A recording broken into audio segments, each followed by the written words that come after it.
Yo somo ile ka facha tubule pine ba. Leta facha. Atule pine ba nzela. Yo somo ya botela mwasi ba. Mais papa na zama révélation kabunda botela na basiaba. Kabunda ke nous pas on a ewana. Asangisi ba mapa 4 ya bato. Asangisi ngo comme le pa na yemo ba poser ba mbongo par force. La maturité politique. Kabunda est différent avec des cas.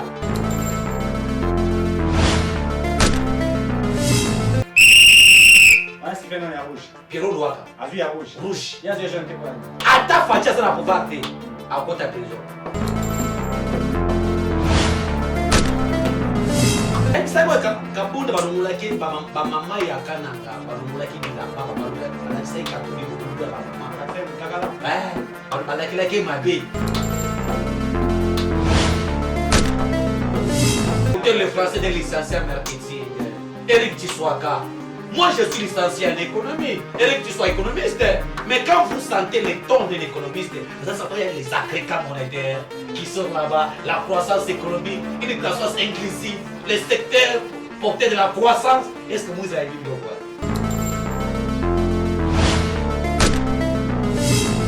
Maman Dadiwana a besoin de financement. Cette dame est capable de faire beaucoup de choses. Cette dame a la vision dans cette réserve stratégique.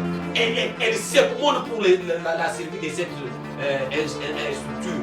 Mais, Bochama Moussou, Tokolobango, ceux qui Moussou Bachangote, Biso Tokolopas, c'est un intérêt à la Congomai.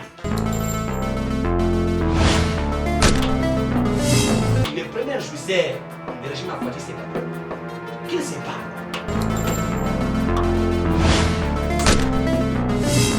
Fati a bêté par le chaos. Le poteau est à peine. Il a été Moïse Katumbi à combattre la participation de quoi. Il a gradué de l'enseignement. L'augmentation des salaires, il y a des fonctionnaires. Les côtés qui payent les caisses, il y a des DG, il y a partout. La vie sociale des autres, les autres,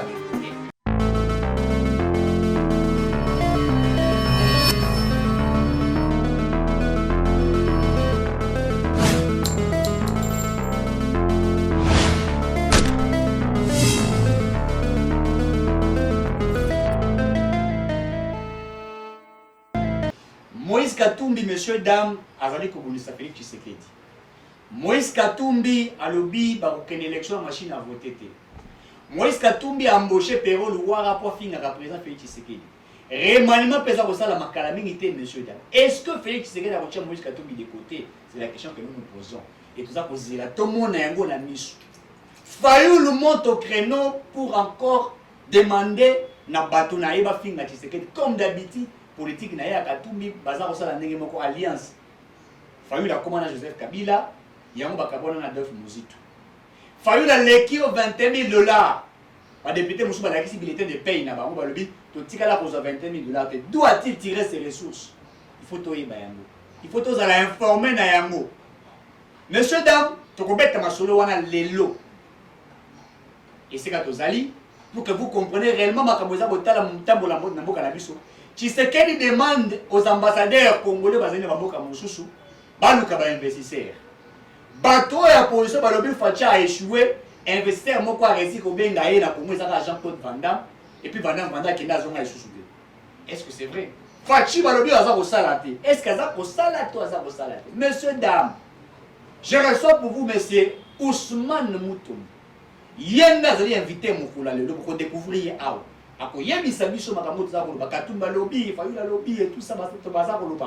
Est-ce que tout ce que ces gens-là disent, c'est une vérité ou c'est un mensonge?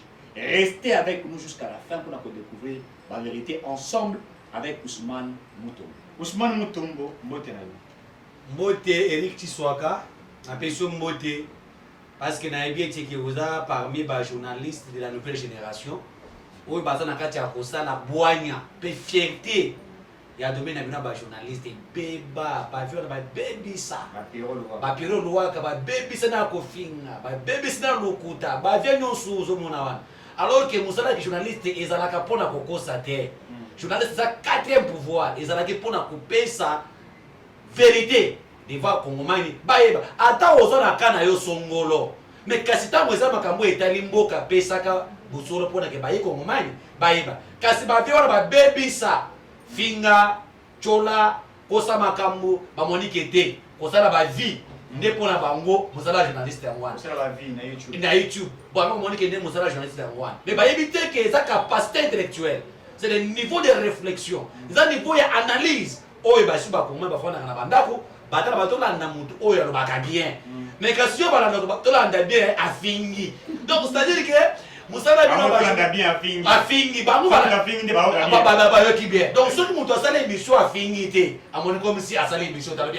émission nabetango bien te oh wana bapio baza ebele bango kaye moko te c'est-à-dire que eza bajournaliste oyo basi basuma bango moralement donc yo nalobaka yango plusieurs fois na vie na ngai Stéphane mbale mwange nalobaka yango plusieurs fois soki eza bachaîne moko nayaka nazaka lese ezalaka pourquoi parce que nakutaka niveau de thématique niveau de réflexion, ça nous permet que nous, la nouvelle génération, les gens qui pensent que les changements c'est fatigue, nous devons partager. Parce que, au bête, il y a ta position, il y a ta boy. Mais c'est ça les journalistes. Mais c'est moi maintenant l'invité à vous donner ce que moi je pense pour la République. Tu fais une agathe, tu vas solo. Makamno sur le baki na yo awa ya bakabunda ba ote de l'autre suki wa. Makaba mweze katumbi to suki wa. Wala katum kabunda balongola ke bilamba balakisaka. Na ebisa kwa kabunda balongola ke ba mama ya kananga balongola ke bilamba ba baluka balakisaka katumbi bulumbu ya ba mama. Balakisaka mutakala. Balakila ke mabe. Ndio makambo kabunda saka ta kuvivre. Et ça conséquence à bilaka mabe. Donc si les lots kabunda ko betu so ata senga à 6 ans de prison, carrière politique à bout, pia. Parce que Nasso qui n'a pas kabunda n'a pas d'abonné. Merci Fati, parce que les lots, des jouisseurs, parce que les lots, jouisseurs c'est moi tout ça mon député, que les lots mon toi sali que kabunda zalo azawane sa Fati. La jouissance. C'est le premier jouisseur du régime à Fati c'est kabunda. Qui ne sait pas. Yo somo ile ka Fati atubule pine abat. Atubule pine abat nanzela. Yo somo la botela mwasi abat. Mais na papa na zaba révélation kabunda botela na basi abatu. Kabunda ke lupa na ye wana. Asangisi ba mapa 4 ya batu. Asangisi ngo comme lupa na ye moko imposer ba mbongo par force. Boy bisa biso. Asangisi ba mapa ba batu na 4 pone ko lupa na ye moko. Azu yango. To aisi mutu aso yo boy na koko impliquer na makasi. Mutu abangi azu muso kabunda proposer ye. Est-ce que kabunda koko za na mbongo kotonga lupango wana? Un juicier, Gila Bétoine, plus de 350 000 dollars américains. Plus de 350 000 dollars américains. Botika. Hier, Bistika Bounda Zafa Fan d'Afrique, il Fachi. Merci. Et des pèses. Merci. Alors, il dit Kousman, il dit du peuple. Olobate, Limbisa, Nasumukaki. Mais orgueil, l'orgueil, en voulant trop gagner. Et nous, Kabunda Zawa. Carrière politique à Kabound, Abou, Pia. La maturité politique. Kabunda est différent avec Veka. Il est différent de Veka. Veka est en prison. Moral na est très à haut niveau, il est réfléchi pour les Congo et Kaboul. Quelques mois, va botter le dans mon corps, abandonné au portable Zoba. Donc, maturité politique. Kaboul, tu matures en politique. De même façon, à Moïse Katumbi. Immaturité, niveau d'études des athées. Niveau d'études des athées. C'était un affairiste. C'était un affairiste. Mais, Aza affairiste, Aza licencié en marketing. Écoutez le français de licencié en marketing. Eric Tiswaka. Moi, je suis licencié en économie. Eric Tiswaka économiste. Mais quand vous sentez le ton d'un économiste, vous allez savoir qu'il y a les agrégats monétaires qui sont là-bas, la croissance économique, une croissance inclusive, les secteurs portés de la croissance. Est-ce que vous avez vu le voir? Mais il y a seul secteur porté de la croissance, c'est la corruption. C'est les poisons. Pardon? Oui, oui. Secteur politique. C'est la corruption. Il y a Moïse Katumbi. C'est les poisons. Un poison dans la batte. Mazembe, soki papa wana banosa théâtre à Kofageza naï. Oh. Ngana ya la révélation. Ah, Kajom. Mutabete. Moïse Katumbi. C'est Katumbi. Kajom, on va kango. Ah bon? Oui. Botika. Tika. Ça va révélation. Ne Kousmane Moutoumbaza, le bitre du peuple Bozola Nangaï. Ayaka Pona Boussolo, Aza membre de CCN, Oyo collectif de communicateurs pour le changement, Bissoto Boyi Moussola Badi, Imoro. Immoralité, les hommes immoraux, Nakata gouvernement, Asali Mabe, Botake, Oboya Bozo Moussola, Bissoto Boya, Tolobi, Bisso changement c'est fatigué.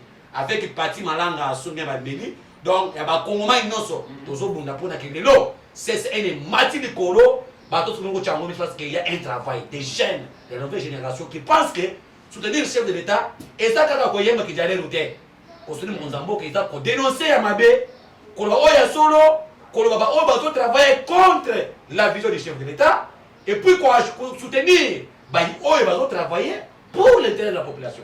Là, c'est nous. Voilà, je profite de votre émission ici pour dire que le chef de l'État bataille au État les réserves stratégiques. Oui, bien, la réserve stratégique a été que par l'ordonnance 20/062 du 20 juillet 2020 portant la création d'une structure spécialisée. Donc, on appelle réserve stratégique. Une structure attachée au cabinet des présidents de la République. Les lots, cette structure-là a des problèmes. Biso tokena na ba recherche à koyeba nini sur les parce que yango nengi tamboka. Un pays sans réserve, un pays est mort. Une personne sans caisse, la personne n'existe pas. Mais si vous voyez aujourd'hui nous sommes en face à pénurie, face à crise, na kati mboka na biso. Et alors le gouvernement doit répondre à monter parce que la réserve stratégique qui a été créée par le chef de l'État n'a pas eu le moyen. Il y a financement là. Alors que ce côté article 3, 4, 5 et 6 qui contiennent la mission de cette réserve dit cette réserve a comme mission faire face à des pénuries et à des crises. Faire face à des choses là.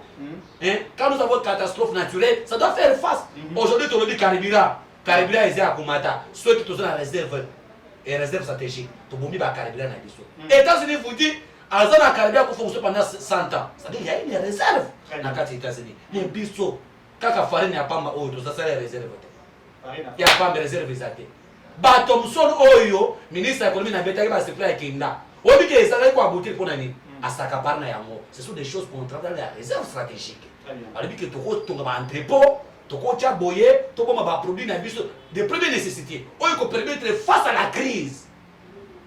L'État peut faire face à la crise là mais notre État ça m'a le compte va financer réserve voilà et ça n'a budget alors que l'article 13 de cette ordonnance dit que la réserve stratégique doit travailler à comme source le budget du gouvernement. On doit appliquer cette annexe 1.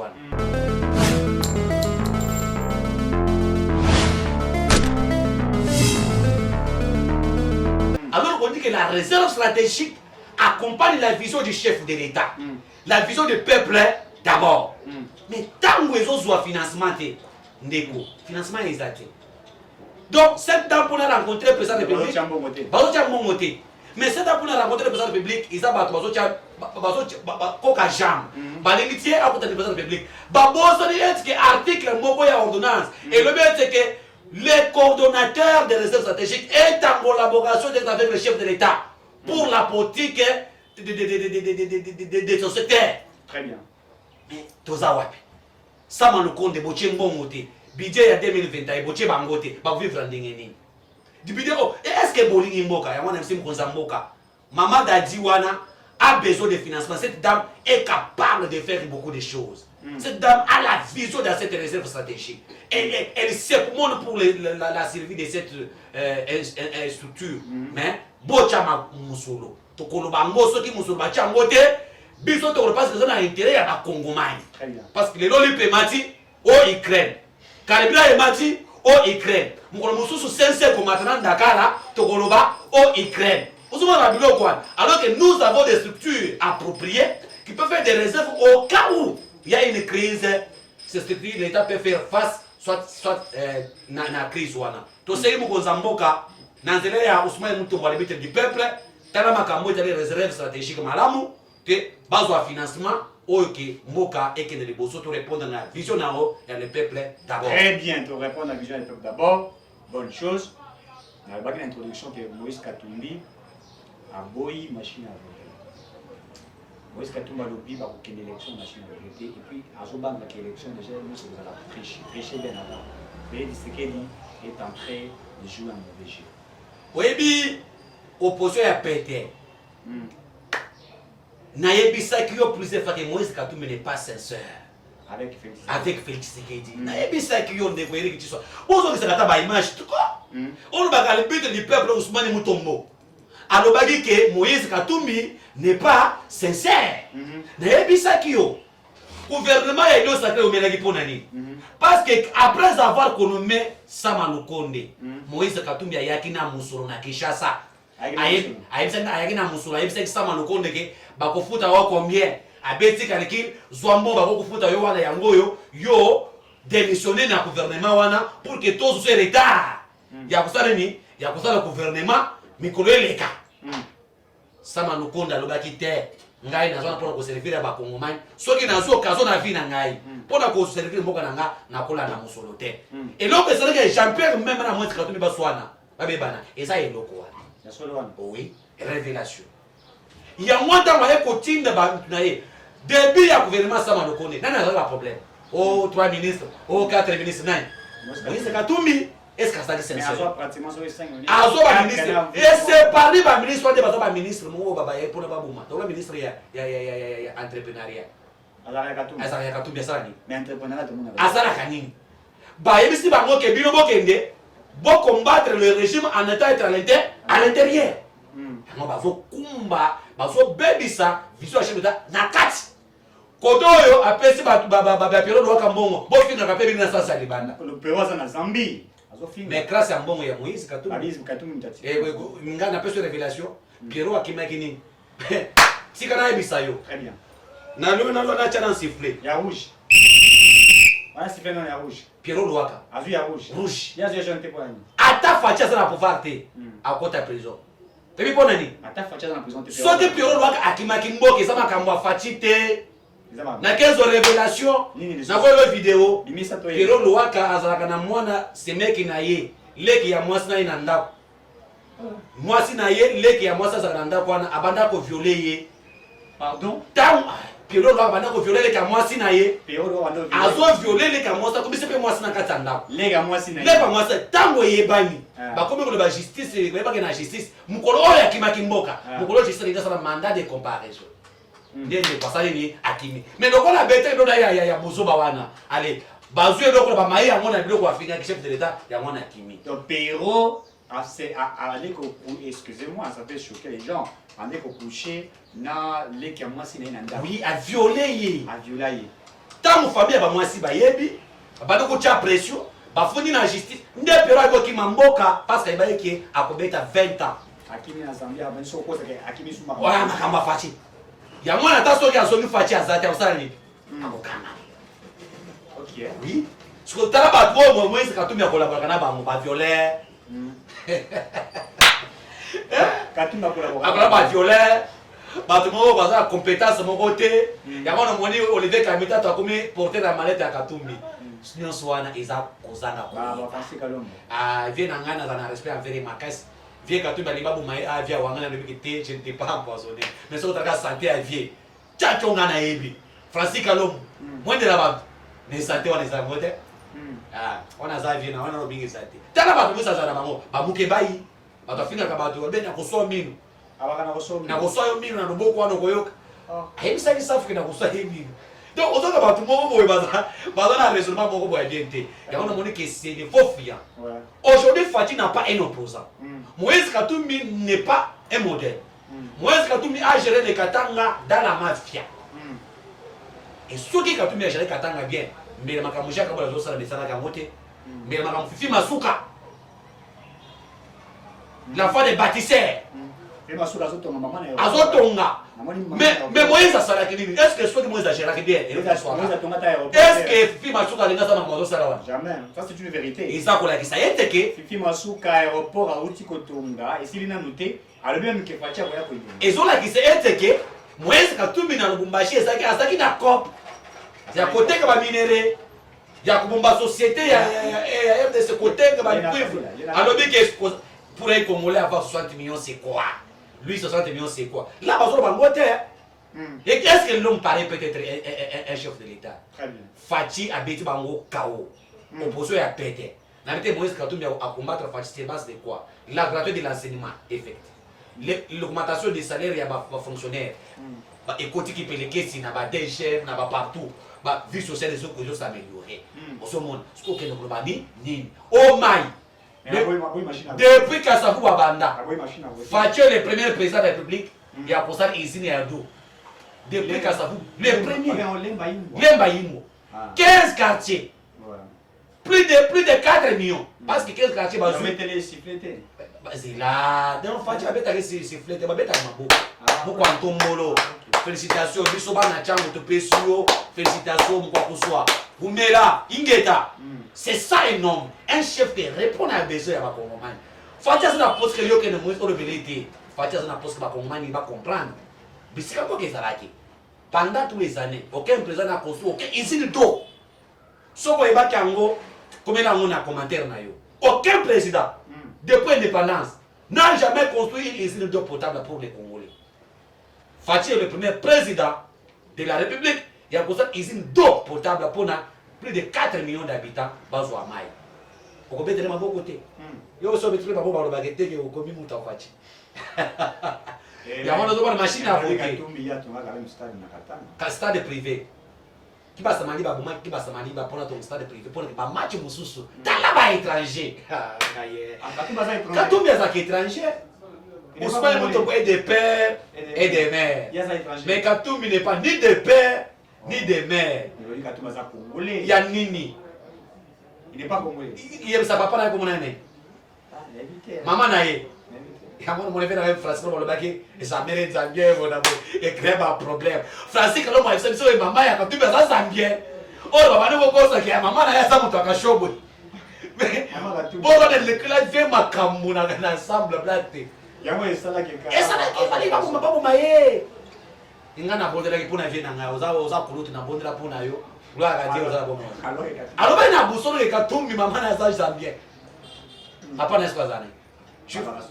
Voilà ce qu'on entre les Zambiens et Juifs. Quel est le sang des Congolais dans tout ça? À Botika. À combien gouvernement na Katanga? Na violation à test. En complicité avec les régimes sataniques, un régime diabolique, un régime de malédiction, un régime des ADEF. Un régime des ADEF. Des ADEF. Des Kodeko. Ces régimes-là. Des Kamouenan Sapou. Ces régimes-là. Non, soit na bango. Il y a moins de temps que soit na quoi le biki. Allah qui c'est qui est Jida, qui n'est pas Jida. Allah qui c'est le master qu'il a fait au Kassai, à l'est. Qui nous a dit ça? C'était pas Moïse. Mais ça, réconciliation. Réconciliation qui n'est pas sincère. Mon frère. Son frère avec. Oui, il peut être le frère d'un peu mon sous-soi. Il n'a pas comment il est ça va faire nangai. Stéphane Mbalamwangi aza vient nangai.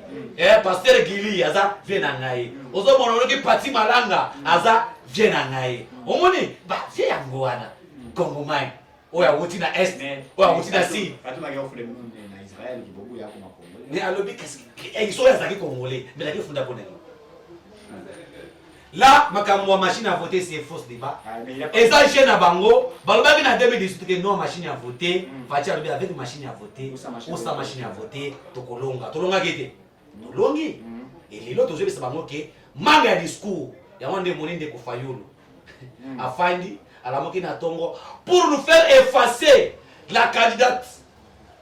La candidate le plus incontournable de les idées. Maman Marie. Alors que a su déjà maman Marie a passé Siganaye, mais pour se racheter à Bibi Natongo au $21 000. Ouais, donc j'ai laissé à faillir. Ah?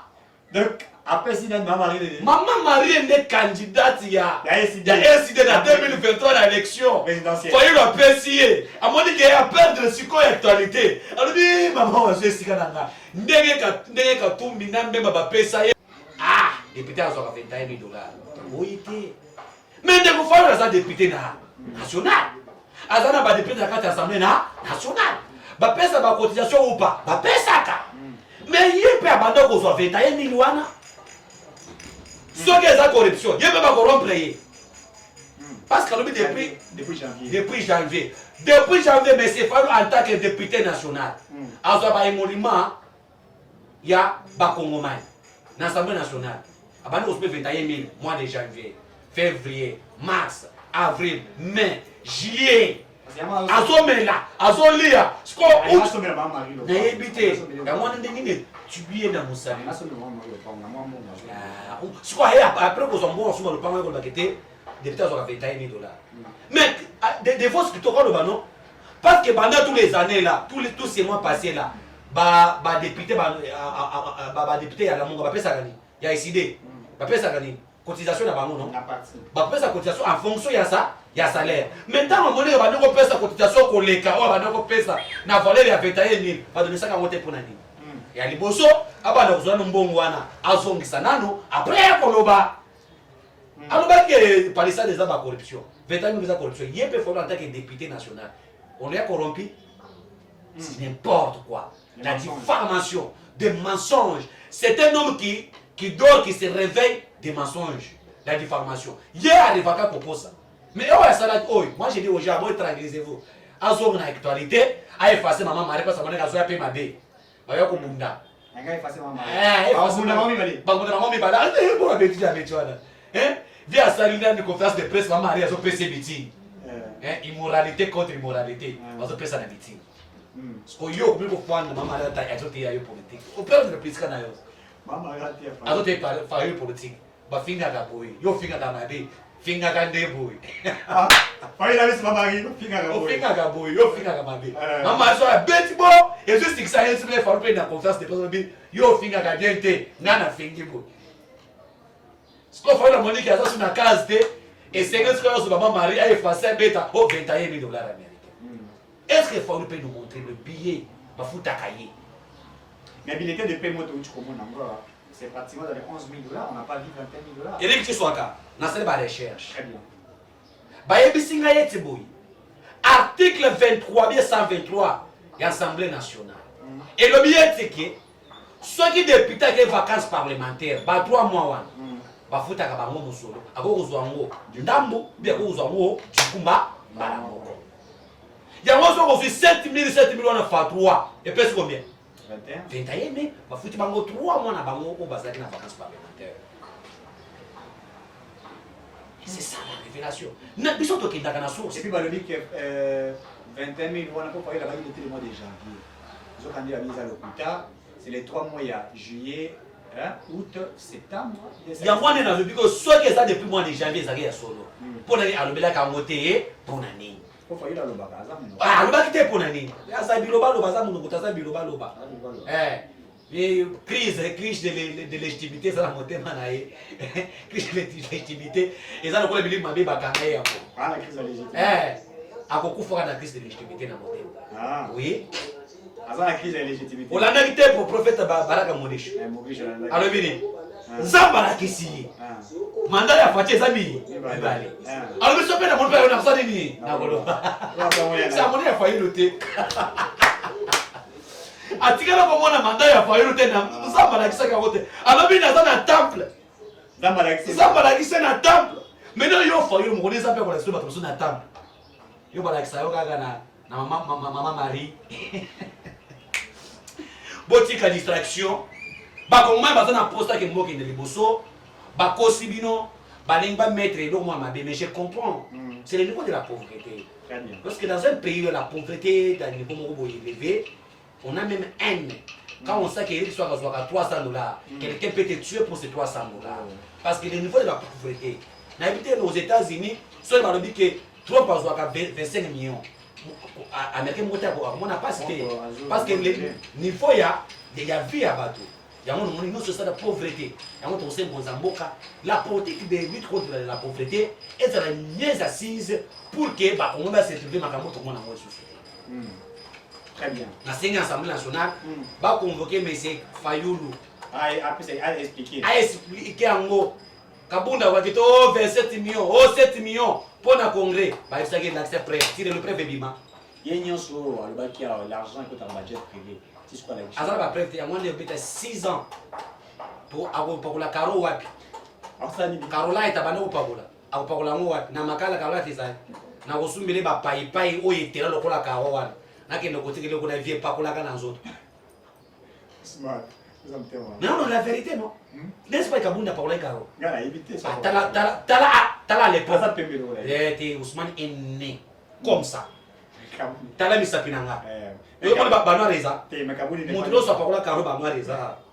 Kabuna parler Caroline. A parler Caroline. Oui les pai pai. Et na vele pai pai parce qu'il n'a plus à me Caroline tout le monde. Moi pai pai pas A parler dans autres cas data tête. Très bien.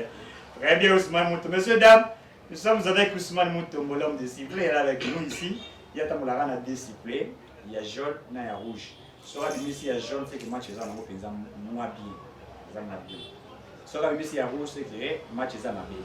Nous sommes avec lui pour décrypter également l'actualité de la République démocratique du Congo. C'est un monsieur très intelligent et à la plateau de télévision. Et bien, nous vous demandons de partager l'émission, de liker. Ça nous fera énormément plaisir et de vous abonner également à cette chaîne. Et ça nous ferait exactement plaisir de vous continuer dans le débat. Fayou Gaza est surtout candidat président en 2023. À l'objet, nous allons continuer à l'objet qu'en 2023, il faut peuple à son pouvoir en aïe. Il faut faire d'acquis. Il faut récupérer le pouvoir en aïe. Martin Fayou à l'objet, Tshisekedi, Azali, le fruit de la corruption. Tshisekedi, Azali, le voté. Et Tissiko Bunagana, ils ont un beaucoup de criminels qui s'est dit que les criminels dans le monde état de siège qui joue ça échec. Je vois Arevaka. Arevaka. Parce que le fruit de la corruption, c'est Martin Fayou. Il a été corrompu. Voilà. Nous avons besoin de révélation. Tant que nous sommes à Genève, les critères où est-ce à Genève pour être candidat président de la République, il faut que le parti politique soit implanté dans Mboka Mobi. Est-ce qu'il y a un critère on a les bosso? Est-ce qu'il faut répondre à un critère? Puis ça n'a pas de réponse. Est-ce qu'il faut répondre à un critère? Le parti a décidé d'implanter où? À un échec. Il faut dans un parti de l'opposition qui ont beaucoup milité. Il faut que la salle qui a des critères. Il existe déjà que. Ah, papa, ma vie, la mission, c'est collaborer pour la case, mon beau bêtise, mon film, ici, mon toit, pour la salle, pétage, le gros, pétage. Hein? Oh! Oui, c'est la faux pétage. Ah, pas failli le son mon awan. Allez, mon avis. Ah, ça n'est mon avis, Niles. Niles après battre votre mot. Oh oui, à la mouille, n'a tombé, mais n'a pas ça, mon kid. Hein? Failli la donner mon avis. N'a tenu c'est quoi? Ah, oui, pétage, nombre de pétage. Failli la pétage. Pétage. À la mouille, n'a tombé, vétaillé, mais à la mouille, n'a tombé, oh, c'est les fruits de la corruption. Sauf qu'on t'a dit santé à Fayou. On t'a dit santé à Tshisekedi. Quel est le fruit de la corruption? Nana zala libabe mbondo emele pa na. Oh papa, tout n'a fait dit ma tout no muyamu. Ayebisa yo comment Fayou a été défini. Ah papa, pour ça l'église mon ça ba to ça nous occuper ça bien l'église mon na mo to ça dans Zambie aso. Très bien. Oui, nous occuper ça bien l'église. Mon père ça dans Zambie aso ça bien l'église. Mais pas mon église moi moko. Mais au niveau de la spiritualité, ils ont les mon côté. Pouvoir ya Félix c'est bimana ba pasteur. Il a fallu le bimana. Avant que Félix soit président de la République, mais même en 2015, je pense. Oui. Il m'a dit à cause de la ça. Est-ce que ça n'a pas? Parce que les oui la moto. Là, ça n'a pas vidéo où il faut le balai, à cause de la candidat président de la République. Maman, aussi, maman, on a pas beaucoup de choses. On a pas expliqué comment on a fait. Il y a un pétage. Quelqu'un qui a la facilité d'insulter n'est pas un modèle. Très bien. Fayou la finger chez le général. Oui, bien, on est la police. A finga ba juge na biso, a finga ba commande, a finga muzito bolole. A finga muzito bolole. Naki bolole. Naki bolole na yewan. A finga muzito. Ya ba to suya ba finga ba muka. Ya ngwana ba to tika ye. Ba to atikana na finga disanga bonga. So ye ala sop atikana na disanga bonga. Ala sop.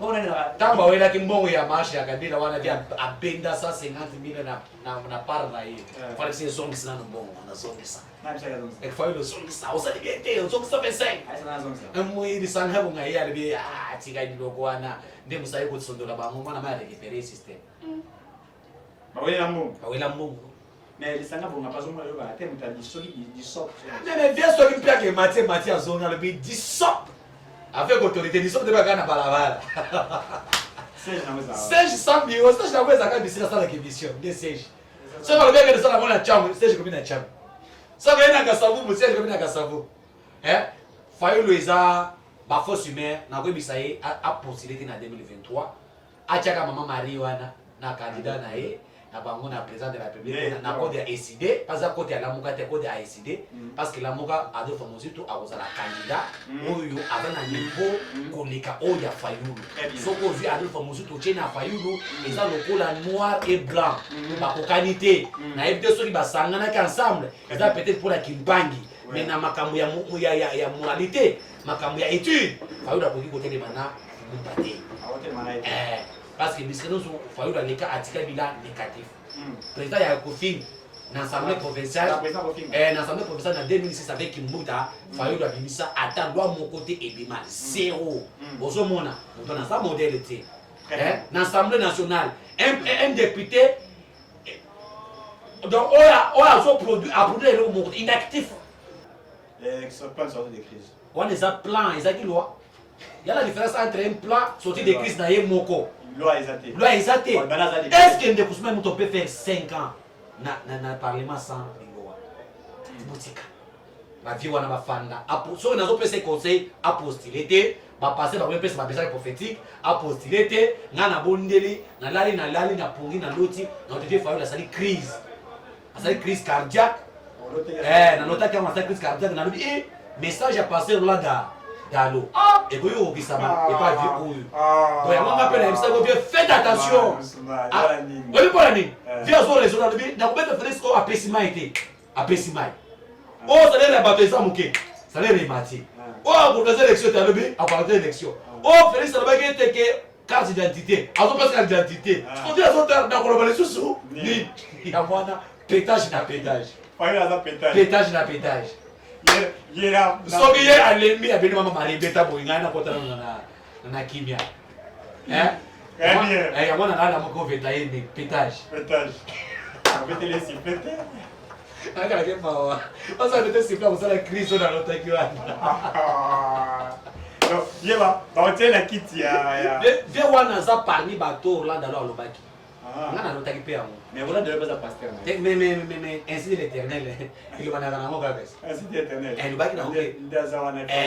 Parce que ngana notifié wana batini na selo Orlando ça les crise.